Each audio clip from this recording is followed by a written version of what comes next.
भगवान गणेश की भक्ति से बड़ा संकट भी हल हो जाता है। इस प्रेरणादायक कहानी को देखिए और जानिए कैसे विश्वास और श्रद्धा से मिलते हैं दिव्य आशीर्वाद। एक छोटे से गांव में एक बहुत गरीब अंधी बूढ़ी माँ रहती थी। उसका एक छोटा सा परिवार था जिसमें उसका बेटा और बहू शामिल थे। बूढ़ी माँ भगवान श्री गणेश की बहुत बड़ी भक्त थी। वह हर रोज श्रद्धा के साथ गणेश जी की पूजा करती थी। एक दिन भगवान गणेश जी ने उसकी पूजा से प्रसन्न होकर उसे दर्शन दिए। बोली, सासू माँ, हमारी शादी को काफी समय हो गया है। अगर आपको कुछ मांगना ही है तो पोता मांग लीजिए, जिससे घर में खुशियां आ जाए। बूढ़ी माँ को बेटे और बहू की बातें सुनकर लगा कि दोनों अपनी अपनी जरूरत की चीजें मांगने की सोच रहे हैं। वह उलझन में थी। फिर उसने अपनी सहेली, जो पड़ोस में रहती थी, से जाकर कहा, मुझे बिंदायक जी ने वरदान मांगने को कहा है। बेटा कहता है धन मांग लो और बहू कहती है पोता मांग लो।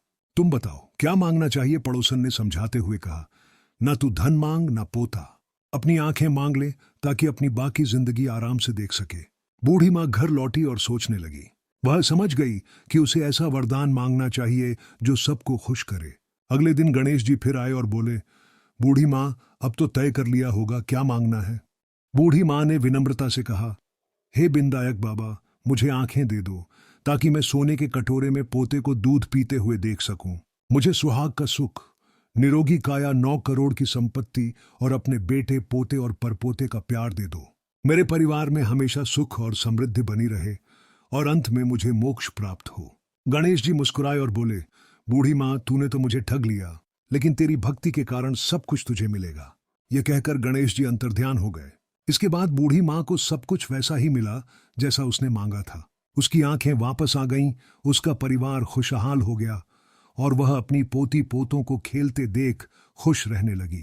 बूढ़ी माँ ने जो वरदान मांगा वह न केवल उसकी अपनी खुशी के लिए था, बल्कि उसने अपने परिवार के सुख, समृद्धि और स्वास्थ्य का भी ध्यान रखा। हमें कभी भी अपनी इच्छाओं को केवल अपनी भलाई तक ही सीमित नहीं रखना चाहिए, बल्कि यह सोचना चाहिए कि हम अपने आसपास के लोगों को भी खुशहाल और सुखी बना सकें।